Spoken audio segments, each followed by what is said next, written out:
As children, generally seen as pure and innocent beings, can be quite frightening in certain circumstances, whether because they did not receive a proper upbringing or because of some mental condition that sets them apart from others. Some children have become extremely dangerous, even being imprisoned and sentenced to life sentences, and that is exactly what we will look at here today. In a horrifying story that shook the United Kingdom, two boys of only 10 years of age, Robert Thompson and John Venibals, committed a heinous crime that landed them in prison. On February 12, 1993, they kidnapped and took the life of little James Bulger, a child of only 2 years of age. On that date, Thompson and Venibals found James Bulger in a shopping center in Bootle, in England, United Kingdom. They led him to the Walton area of Liverpool, where they committed indescribable acts of cruelty until the boy could bear no more and died. Not satisfied, they placed what remained of James upon the railway tracks to simulate an accident. The police discovered the boy's body days later, triggering an investigation. At first, the authorities believed that adults had carried out the kidnapping. However, security camera footage revealed the hard truth.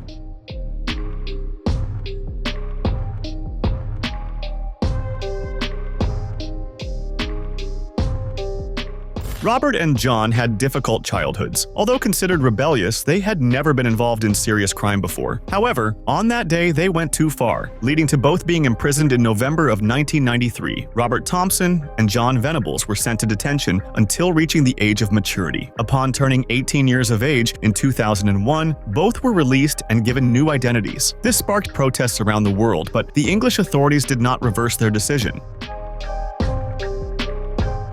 Eric Smith, of only 13 years of age at the time, committed a crime that threw the small town of Savannah in the United States into panic. The case occurred on August 2, 1993. Eric lured little Derek Robbie, of 4 years of age, into a wooded area near a local park. There, he attacked the boy, taking his life. On that day, Derek told his mother that he would go to the park alone. She was occupied with the crying baby and allowed Derek to go unsupervised. Minutes later, the sky literally darkened and rain began to fall. Doreen Robbie, Derek's mother, feeling a bad premonition, ran to the park but did not find her son. Only 5 hours later was what remained of him located, hidden in the woods. Eric was soon interviewed by the police. Initially, he said he had seen Derek on the day of the crime, but his story began to crumble during a reconstruction. Pressured by his family, Eric confessed to the crime, apologizing for taking the boy's life.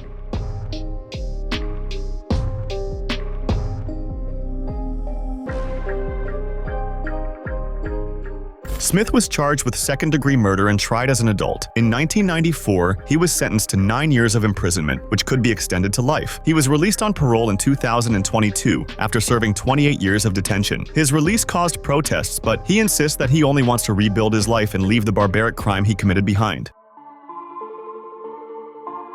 Christian Fernandez faced grave charges and even imprisonment at only 12 years of age. It all happened in Jacksonville, a city in Florida, United States, where Christian committed a homicide, taking the life of his half-brother of 2 years of age, David Galarraga, in March of 2011. Christian threw the baby against a shelf, causing a severe head injury from which he did not survive. Christian's mother, Bianella Susana, was also charged with involuntary manslaughter by negligence. She left David alone with Christian and waited more than 8 hours to seek medical help after finding the boy unconscious. She pleaded guilty and was sentenced to 10 years of imprisonment, but her sentence was suspended and she was placed on probation after serving just over 2 years. Christian entered a plea agreement, also pleading guilty to the charges, avoiding a life sentence. Instead, he was sentenced to 7 years in a youth facility, being released in 2018 upon turning 19 years of age.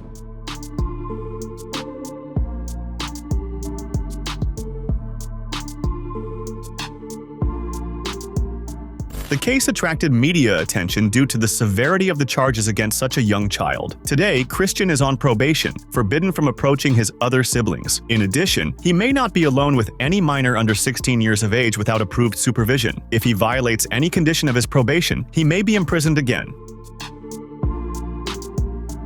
On June 1, 2004, in Japan, a shocking tragedy occurred in Nagasaki. A girl of only 11 years of age committed a horrible crime, murdering her classmate, Satomi Mitarai, of 12 years of age with a box cutter. The girl, who became world famous simply as Girl A, a term commonly used in Japanese news to refer to anonymous defendants, attended Okubo Elementary School in the city of Sasebo, along with Satomi. At lunch break, Girl A took Satomi to an empty classroom, where she committed the crime. Soon after, the teacher noticed noticed the absence of the pupils. Upon searching, he found Girl A with her clothes covered in blood and what remained of Satomi, promptly calling the police. After being taken into custody, Girl A confessed to the crime, claiming that the motive was an online argument in which Satomi had insulted her, mocking her weight and calling her perfect.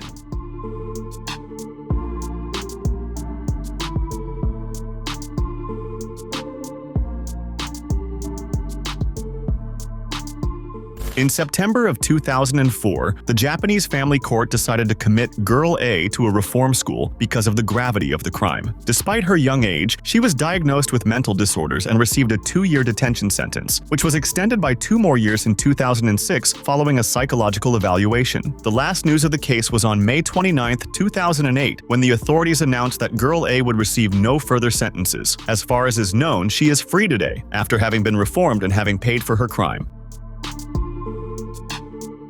Jordan Brown, who became famous at 11 years of age as a child accused of murder, is now seeking to prove his innocence and restart his life. Jordan was accused of murdering Kenzie Marie Hauk, of 26 years of age, on February 20, 2009, in New Beaver in the United States. Kenzie, the fiancée of Jordan's father, was 8 months pregnant when she received a fatal gunshot to the head in her sleep. On the same day, Jordan was interrogated by the police, who concluded that he had committed the crime out of jealousy and arrested him. The case became widely known mainly because the state prosecutor tried him as an adult. Jordan was held in a juvenile detention center for more than 3 years until, finally, he was tried as a minor and adjudicated a juvenile delinquent by a judge in 2012. In 2013, the Superior Court overturned the delinquency adjudication, citing insufficient evidence. And in 2018, the Pennsylvania Supreme Court acquitted Jordan, stating that the evidence was not conclusive for a conviction. After 9 years of legal struggle, Jordan was finally released.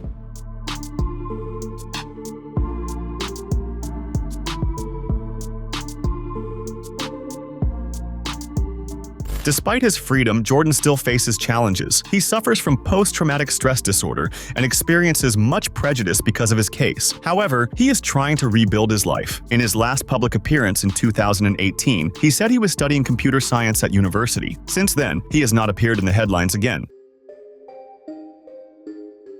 On April 23, 2006, the serene city of Medicine Hat in Alberta, Canada, became the setting for one of the planet's most controversial crimes. The young Jasmine Richardson, of only 12 years of age at the time, and her boyfriend Jeremy Steinke, of 23 years of age, murdered Jasmine's parents and her 8-year-old little brother. What remained of Mark Richardson, of 42 years of age, his wife Deborah, of 48 years of age, and little Tyler, were found in the family home. Jasmine, initially missing, was found the next day in Leader, Saskatchewan, 130 kilometers from the crime scene, together with her boyfriend. Both were arrested and charged with the murders. Disturbing details about the relationship between Jasmine and Jeremy emerged during investigations. Jasmine's parents disapproved of the relationship due to the large age difference, which resulted in a series of arguments. Jeremy, who claimed to be a 300-year-old werewolf, wore a vial of blood around his neck and frequented the website Vampire Freaks, where he met Jasmine. Days before the murders, Jeremy and his friends watched the film Natural Born Killers, which tells the story of a couple on a killing spree. Inspired by the film, Jeremy suggested that he and Jasmine do the same.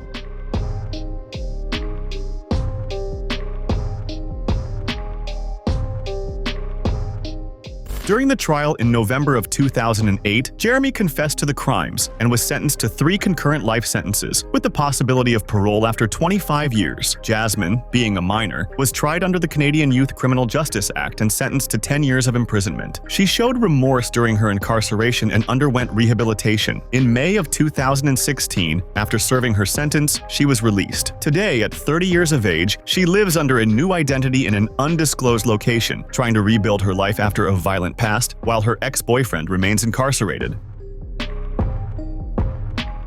On February 27, 2012, the city of Chardon, in Ohio, United States, suffered a terrible attack at Chardon High School. The shooter, TJ Lane, a boy known for his disturbed nature, wore a t-shirt emblazoned with the word "killer" when he entered the school cafeteria and opened fire, killing 3 students and seriously wounding 3 more. Born Thomas Michael Lane III, his childhood was marked by a troubled family life, with a father frequently facing domestic violence charges. After losing parental custody, TJ Lane went to live with his grandparents. At school, he was described as reserved and had few friends. After being arrested for the attack, Lane continued to shock even at his trial, making an obscene gesture and uttering unspeakable phrases to the parents of his victims.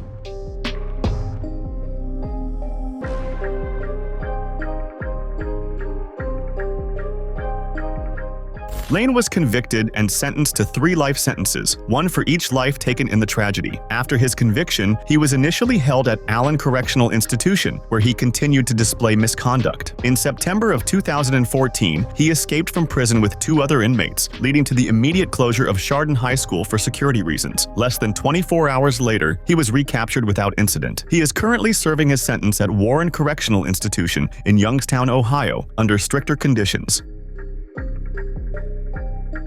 In Houston, United States, a horrifying case shocked the community. 2 children of only 3 years of age were accused of causing the death of their own 19-month-old baby sister, Jazyra Thompson. On the night of November 16, 2016, Raquel Thompson, a 25-year-old mother, left her 4 children alone at home to pick up her boyfriend, Cornell, and also to buy pizza. This absence lasted approximately 2 hours, time enough for tragedy to occur. When the couple returned home, Cornell smelled something burning. Desperate, they found the 3 children crying and pointing toward the kitchen. There, the oven was overturned with the door down, and Jazyra, already lifeless, was burnt.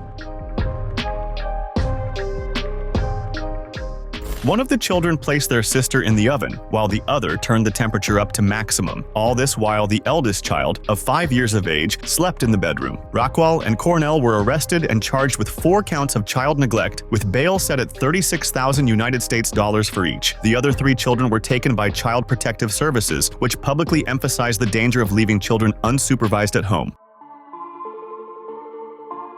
Lionel Alexander Tate, born on January 30, 1987, became known at 12 years of age as the youngest United States citizen ever sentenced to life imprisonment without the possibility of parole. It all began on July 28, 1999, when Lionel was in the care of his mother, Kathleen Grossett Tate, in Broward, Florida, United States, along with his 6-year-old cousin, Tiffany Unick. As the children played, Kathleen heard loud noises and asked them to be quiet. Approximately 45 minutes later, Lionel came upstairs and told his mother that Tiffany was not breathing. The girl exhibited severe bruising on her legs, feet, and neck. She also had a lacerated liver and suffered fractures to her ribs and skull. The injuries were so severe that doctors compared the force applied to a fall from a 3-story building. Lionel was tried and convicted of first-degree murder in January of 2001. During sentencing, Judge Joel T. Lazarus stated that Lionel's acts were not child's play, but rather cruel and inhuman.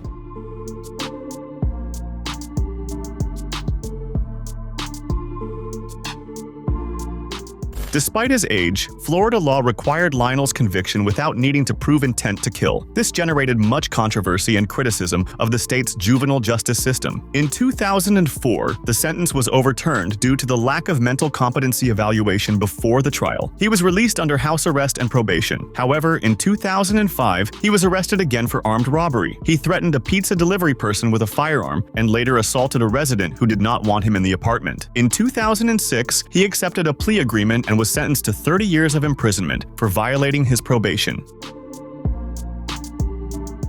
On October 21, 2009, the small city of St. Martins, Missouri, United States, was horrified by the heinous crime committed by Alyssa Bustamante, a girl of only 15 years of age at the time. Alyssa lured her 9-year-old neighbor, Elizabeth Olton, into the forest, where she attacked her perversely. Immediately afterwards, after committing the crime, Alyssa buried her body in a grave she had dug days before, proving that the act was premeditated. Alyssa Bustamante did not have an easy background. Raised by her grandparents due to her mother's substance abuse and her father's imprisonment, she began showing signs of mental disturbance and self-destructive behavior at 13 years of age. On the day of the murder, Alyssa detailed her actions in her diary, describing what she had done to Elizabeth and reporting that the experience had been amazing. She then attended a church dance while police searched for the missing child.